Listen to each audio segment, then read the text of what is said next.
तो देखिए हम 10th क्लास का एक टॉपिक उठा रहे हैं, नाम है उसका लाइट। लाइट में अगर आप देखेंगे आपकी बुक में दो पार्ट में इसको डिवाइड कर रखा है। एक तो हो गया इसका रिफ्लेक्शन और दूसरा हो गया इसका रिफ्रैक्शन। ठीक है, दोनों को डिटेल में बता दूंगा मैं आपको, और साथ के साथ इसने लाइट की डेफिनेशन दे रखी है कि किस तरीके से लाइट को डिफाइन कर सकते हैं। तो हम स्टार्ट करते हैं सबसे पहले चीज़ कि भाई लाइट होती क्या है।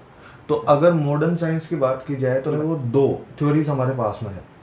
पहली क्या थ्योरी है? पहली है इसकी स्ट्रिंग थ्योरी और दूसरी है इसकी पार्टिकल थ्योरी, यानी वेव्स और पार्टिकल्स। कुछ लोग तो ये बोलते हैं कि लाइट जो है वो वेव है और वेव की तरह ट्रेवल करती है, और कुछ बोलते हैं कि ये जो है वो पार्टिकल की तरह ट्रेवल करती है। छोटे छोटे पार्टिकल हैं जो ट्रेवल करते हैं। दोनों ही थ्योरी में आप देखेंगे कि लाइट को स्ट्रेट लाइन में ट्रेवल करता हुआ बताया गया है। कभी भी ऐसा नहीं बोल सकते कि लाइट मुड़ जाती है। अगर लाइट मुड़ पाती तो मैं यहाँ बैठा बैठा दूसरे कमरे में या कहीं पर भी देख सकता था, मगर सिर्फ हम स्ट्रेट की चीज़ ही देख पाते हैं। आपने देखा होगा साइड की चीज़ें हम नहीं देख पाते, हमें ब्लर दिखता है, पर जब हम स्ट्रेट देखते हैं तो हमें क्लियर दिखाई देता है। दोनों ही थ्योरीज ये मानती हैं कि लाइट जो है वो स्ट्रेट। अच्छा, बिना किसी एक थ्योरी, ये भी देख लीजिए आप, किसी एक थ्योरी से लाइट को पूरी तरीके से नहीं समझा जा सकता। दोनों थ्योरी है भी जरूरी, क्योंकि देख लीजिए आप पार्टिकल जब आप देखते हैं तो हम टिंडल इफेक्ट देखते हैं किसी रूम के अंदर। सर्दियों में हम देखते हैं कि एक लाइट आती रहती है तो जो पार्टिकल्स हैं वो चमकते रहते हैं, तो वो टिंडल इफेक्ट है। और स्ट्रेट लाइन में ट्रेवल करता हुआ तो आप लाइट को देखते ही हैं। तो सबसे पहली चीज़ क्या आई, लाइट की थ्योरी की बात करेंगे तो स्ट्रिंग और पार्टिकल या वेव और पार्टिकल दो तरह की थ्योरी हो गई। स्पीड ऑफ लाइट को बताया गया है 3 × 10⁸ मीटर पर सेकेंड, या आप कह सकते हो कि 3 लाख किलोमीटर पर सेकेंड। ये फास्टेस्ट है अभी तक, इससे फास्ट हमें कोई पार्टिकल अभी तक नहीं मिला है ट्रेवल करता हुआ। लाइट इतनी तेज ट्रेवल करती है कि जो सन है वहाँ से अर्थ तक आने में सिर्फ 8 मिनट लगते हैं। अच्छा, हमें कोई चीज़ दिखाई कैसे देती है?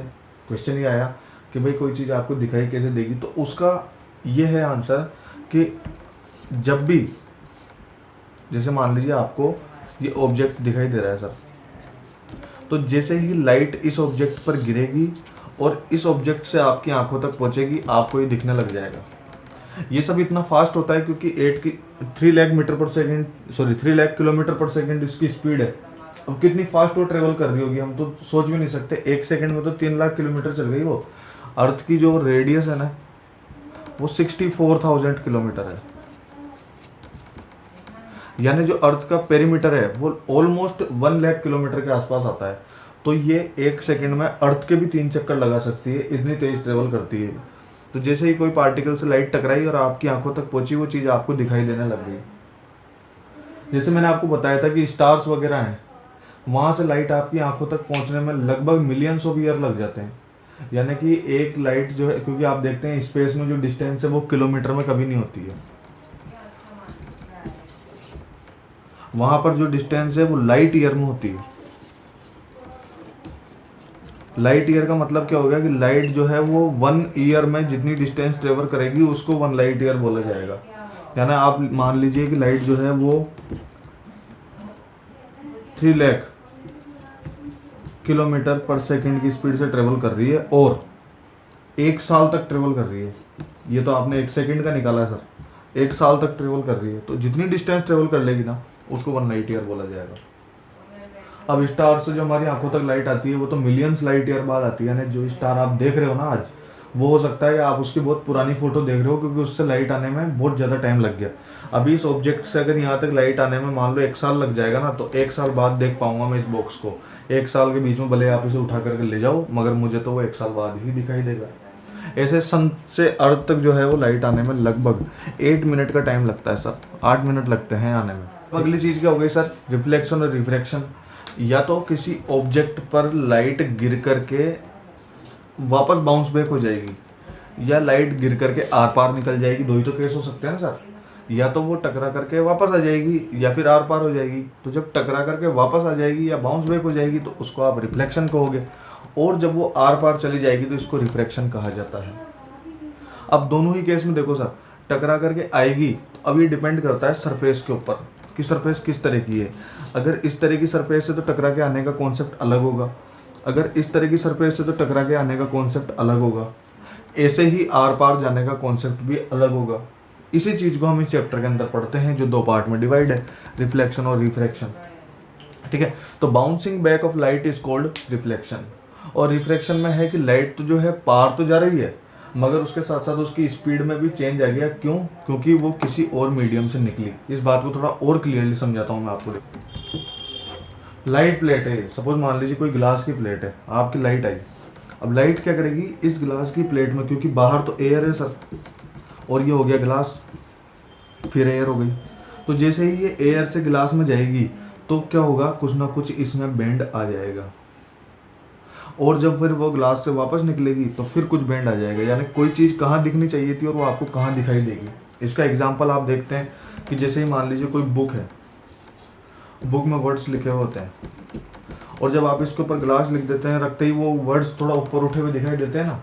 या ग्लास है, ग्लास में पानी भर दीजिए और इसमें पेंसिल डाल दीजिए, तो आपको वो पेंसिल थोड़ी ऊपर उठी हुई दिखाई दे जाएगी। तो ये सारी चीज़ें जो है वो रिफ्रैक्शन के एग्जाम्पल हैं। रिफ्लेक्शन के एग्जाम्पल क्या है, लाइट टकरा करके वापस आना, ये रिफ्लेक्शन के एग्जाम्पल है। मिरर में आप देखते हो, खुद को देखते हो, वो रिफ्लेक्शन है। ठीक है, तो दोनों चीज़ों में क्लियर हो गया कॉन्सेप्ट आपका। अब एक एक करके चलते हैं, इसमें देखते हैं कि भाई 1 बाय 1 क्या क्या मतलब है इनका, दोनों का, रिफ्लेक्शन का, रिफ्रैक्शन का।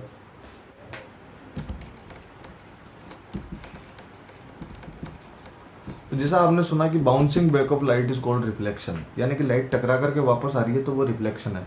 यानी कि सपोज मान लीजिए आपकी ये कोई ग्लास है, ठीक है। अच्छा, ग्लास और मिरर, ग्लास और मिरर दोनों में क्या फ़र्क है? दोनों में ये फ़र्क है, ग्लास जो है वो आप उसके आर पार देख सकते हो और मिरर के आर पार नहीं देख सकते। ठीक है, ग्लास तो होगा जो आपकी खिड़कियों में लगा रहता है, और मिरर जो होता है वो जनरली आपके घर में अंदर लगा हुआ होता है, जिसमें हम हमारे चेहरे देखते हैं। तो अब मिरर है, ये सपोज मान लीजिए आपके सामने मिरर रखा हुआ है और आप इधर रखे हुए हैं। आपने मिरर में देखा और देख करके आपको खुद अपने आप मिरर में दिखाई दे गए। क्यों? क्योंकि मिरर जो होता है ना, मिरर के बैक साइड में जो है वो एक तरह की पॉलिश होती है, सिल्वर टाइप पॉलिश। ये सिल्वर पॉलिश क्या करती है, लाइट को रिफ्लेक्ट करने का काम करती है। ये लाइट को रिफ्लेक्ट कर देती है और इसी रिफ्लेक्शन की वजह से आप खुद को देख पाते हैं। अब 2 चीज़ें हो गई, एक तो हो गया कॉन्वेक्स और एक हो गया कॉनकेव। ये हो गया कॉन्वेक्स और ये हो गया कॉनकेव।